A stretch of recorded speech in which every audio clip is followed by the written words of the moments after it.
Hello everyone good afternoon welcome back to another new blog. আশা করছি সবাই খুব ভালো আছো আর আমরাও বাড়িতে সবাই ভালোই আছি।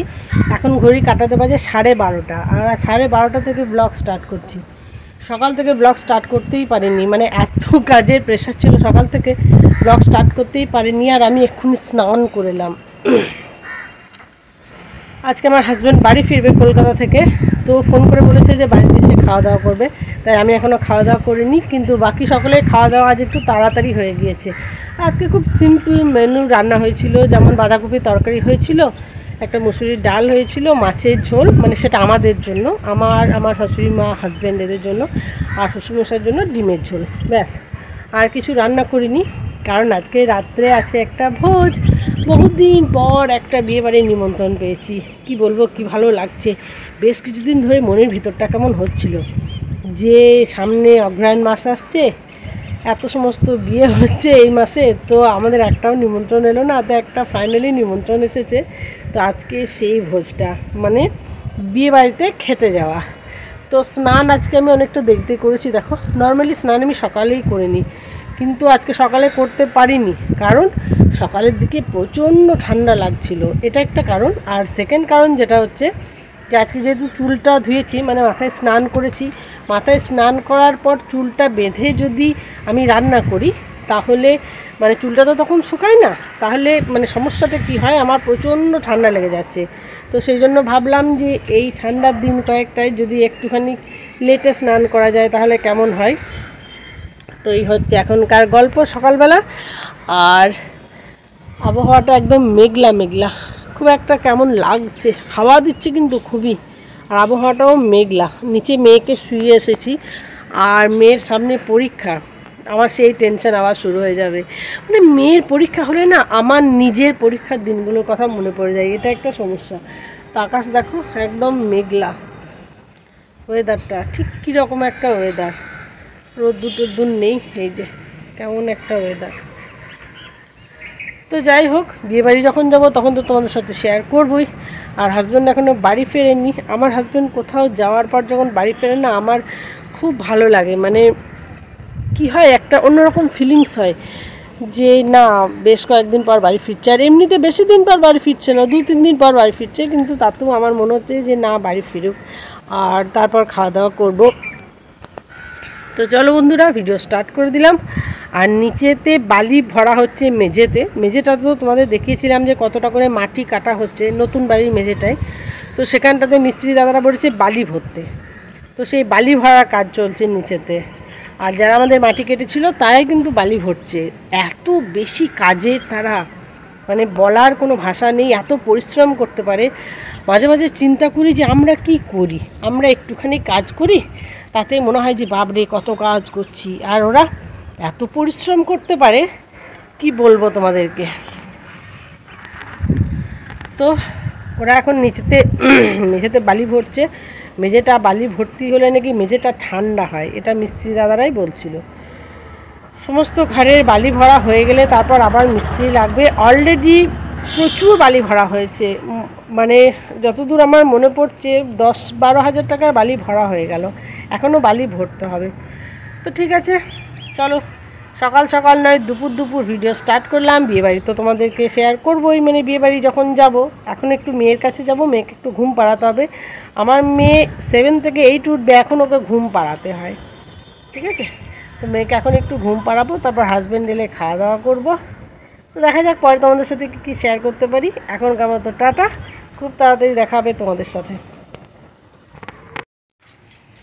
এখানে দেখো যে সমস্ত দাদারা আমাদের ঘরে বালি দিচ্ছে, তারা ওই যে সামনে রাস্তা দেখছো, ওই রাস্তাতে একটা টোটো এবং একটা ওই ভ্যান যেগুলো হয় ট্রলি, তো সেগুলো দাঁড় করিয়েছে, ওখান থেকে বালিগুলো বয়ে বয়ে আনছে।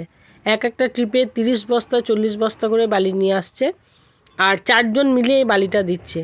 এই রাস্তাটা কিন্তু খুব একটা কম দূর নয়, আমাদের রাস্তা থেকে আমাদের যে বাড়ির দূরত্বটা সেটা বেশ অনেকটাই। যদিও আমাদের বাড়িটা 2 নম্বর বাড়ি, তাও অনেকটাই দূর, মানে প্রথম বাড়িটা যেটা সেটা অনেকটা জুড়ে, তো 2 নম্বর বাড়িটা আমাদের একটু দূরই হয়ে যাচ্ছে। দেখো সেখান থেকে ওরা দুপুরবেলায় কেমন নিয়ে আসছে। আর এতক্ষণ কিন্তু আকাশটা বেশ সুন্দর ছিল, মেঘলা মেঘলা ছিল, আবার আকাশে কি সুন্দর রোদ উঠে গিয়েছে, কিন্তু ওদের কষ্ট হচ্ছে এই আর কি, একটা না অনেক বালি নিয়ে আসছে। আর এই বালিগুলো আমাদের প্রয়োজন মেঝের জন্য, মেঝেটা ভালো হবে সেজন্য মানে অনেকটা পরিমাণের বালি ভরাট হচ্ছে এখানে। দেখা করে রেডি হয়ে গিয়েছি বিয়েবাড়ি যাওয়ার জন্য।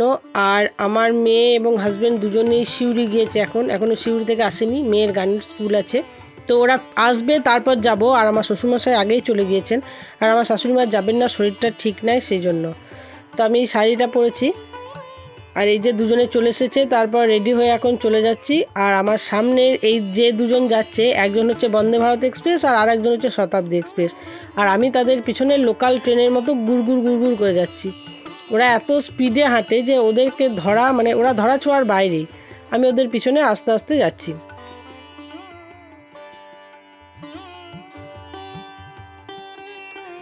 এই জায়গাটা তো তোমাদের কাছে অচেনা নয়, এটা পালির মোড়, বহুবার আমি দেখিয়েছি তোমাদের। আর আমাদের ম্যাক্সিমাম বিয়ে বাড়ি এই জায়গাটাতেই হয়, কারণ এখানে যে দুটো অনুষ্ঠান বাড়ি আছে, দুটো নয় 3টে অনুষ্ঠান বাড়ি আছে, খুবই সুন্দর। এটা হচ্ছে সাঁইথিয়া কমিউনিটি হল, এখানেও একটা বিয়ে বাড়ি আছে, কি সুন্দর লাইটিং করেছে, ভিতরে বেশ অনেক লোকজন। আর এই যে হচ্ছে রিলায়েন্স ট্রেন্ডস, এই ট্রেন্ডসের উপরেই বাসন্তী টাওয়ার, মানে যেটা আজকে আমাদের বিয়ে বাড়ি সেটা হচ্ছে ট্রেন্ডসের উপরেই। তো দেখো সাইডে সুন্দর করে লাইটিং করা আছে, এই দিক দিয়ে আমাদের যেতে হবে।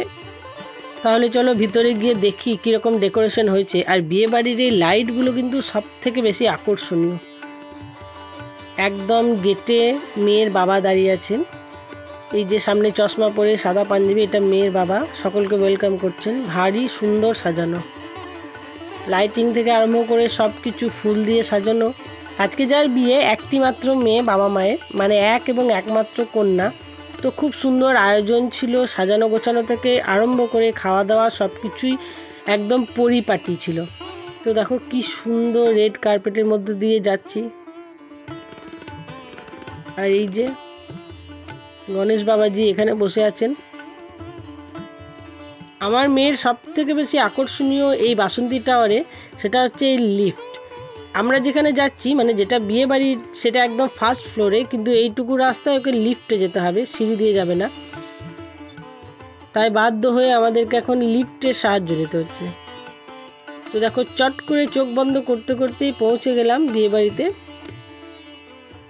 যেমনটি বলেছিলাম ভারী সুন্দর সাজানো। আর এখানে অনেক স্টল আছে, মোমো, কফি, ফুচকা, তারপর দই বড়া। এরা দুজন এখন ঢুকেছে দই বড়া স্টলে দই বড়া খেতে। আর আমি তো দই খাই না, তাই আমি দই বড়া খাবো না। আর রাত এখন অনেকটাই হয়ে গিয়েছে, প্রায় 9:45, তাই এখন আর কোনো রকম রিস্ক নিচ্ছি না অন্য কোনো খাবারে। ওদের গানের স্কুল থেকে ফিরতে একটু দেরি হয়ে যাওয়ার জন্য আমাদেরও একটু আসতে দেরি হয়ে গেল। আর এখানে রাজাদাকে দেখতে পাচ্ছি, রাজাদাও আমাদের খুবই কাছের একজন মানুষ। আর সুন্দর বিয়ের মণ্ডপ সাজিয়েছে, সব কিছু বেশ ঝলমল করছে, চারিদিকটা একদম ঝলমল করছে। আর এদিকে এখানে রাধাকৃষ্ণের একখানা যুগল মূর্তি, এই যুগল মূর্তিখানা যেন এই বিয়ে বাড়িটাকে আরও সুন্দর করে তুলছে। তো দেখো এখানে বিয়ের কনেকে একটু দেখতে এলাম, এসে দেখি ফটোশ্যুট হচ্ছে। আর এখানে কিন্তু বিয়ের পর্বটা হয়ে গেছে। আমাদের যেটা হয় মানে আমাদের বিয়েতে দুবার বিয়ে হয়েছিল, একবার রাত্রির দিকে হয়েছিল, তারপর সিঁদুরদানটা ভোরবেলা হয়েছিল, বা অনেকে সকালবেলা হয়। তো এখানে দেখছি সকাল সকাল বিয়ে হয়ে গিয়েছে, কারণ লগ্ন একদম সন্ধেবেলায় ছিল। তো যখন আমরা পৌঁছাই তখন বিয়ের সব কিছু শেষ, কিন্তু এখানে বরমশাইকে দেখা যাচ্ছে না, শুধু বিয়ের কনেকে দেখতে পাচ্ছি। আর বিয়ের কনে এখানে বন্ধু বান্ধব ভাই বোন সকলের সাথে ফটোশ্যুটে ব্যস্ত। বিয়ের কনে যখন ফটোশ্যুটে ব্যস্ত তখন আমরা এবার কেন একটু ছবি তুলবো না, তাই মা মেয়ে মিলে একটু ছবি তুলতে চলে এলাম এখানে। আর আজকে আমরা তিনজনেই ব্লু কালারের ড্রেস পরেছি, আমি ব্লু শাড়ি, আর দেখো আমার মেয়ের জিন্স, আর হাজব্যান্ড একটা ব্লু কালারের শার্ট পরেছে। আর দেখো এখন চলে এসেছি খাবারের জায়গায়। আর খাবারের জায়গায় কীরকম ভিড় দেখো, রাত যত বাড়ছে তত মনে হচ্ছে ভিড় এখানে বাড়ছে। আর এখন ভিড়টা হওয়াটা খুব স্বাভাবিক, কারণ এখন এখানে মেয়ের বাড়ির লোকজন যেমন খাচ্ছে, মানে যারা নিমন্ত্রিত তারা যেমন খাচ্ছে, সেরকম বরযাত্রী লোকজনও খেতে বসেছে। তো এখানে মানে ভেবে পাচ্ছি না যে কোথায় বসবো, কোনো জায়গা পাচ্ছি না, এমন ঠাসাঠাসি অবস্থা, প্রচুর নিমন্ত্রিত। আর জায়গাটাও তো খুব একটা ছোট নয়, কত বড় দেখো, তাতেও এখানে লোকজন ধরছে না। প্রায় 15 মিনিট ধরে অপেক্ষা করছি, আর জু এখানে কিন্তু এখন একটু বিরক্ত হয়ে যাচ্ছে, অনেকক্ষণ ধরে মানে বসার জায়গা পাচ্ছে না সেই জন্য। অবশেষে আমরা একটা বসার জায়গা পেলাম আর সুন্দর একখানে মেনু কার্ড দিয়ে গেল। মেনু কার্ডটা আমার বেশ ভালো লেগেছে। ফিশ ফ্রাই, মশলা কুলচা, ডাল মাখানি, বাসন্তী পোলাও, মশলা পমফ্রেট বা ছানার ডালনা, মাছ, মাংস সব কিছুতে মিলে একদম জমজমাট খাওয়া দাওয়া। সন্দেশ থেকে আরম্ভ করে মিষ্টি, আইসক্রিম সব কিছুই সুন্দর আয়োজন।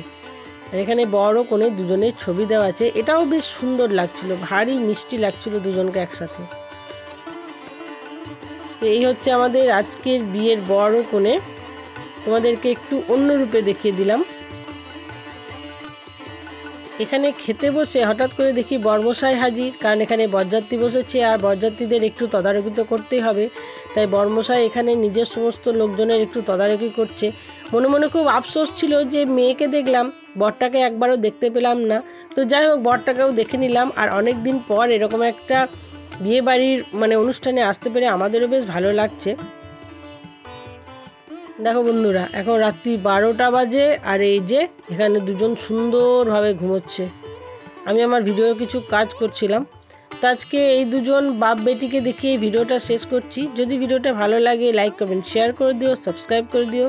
তোমাদের সাথে খুব তাড়াতাড়ি দেখা হবে আবার নতুন একটা ভিডিওতে। ততক্ষণের জন্য সবাই খুব ভালো থাকো, সুস্থ থাকো, আনন্দে থাকো এবং হাসি খুশি থাকো। চলে আসবো খুব তাড়াতাড়ি।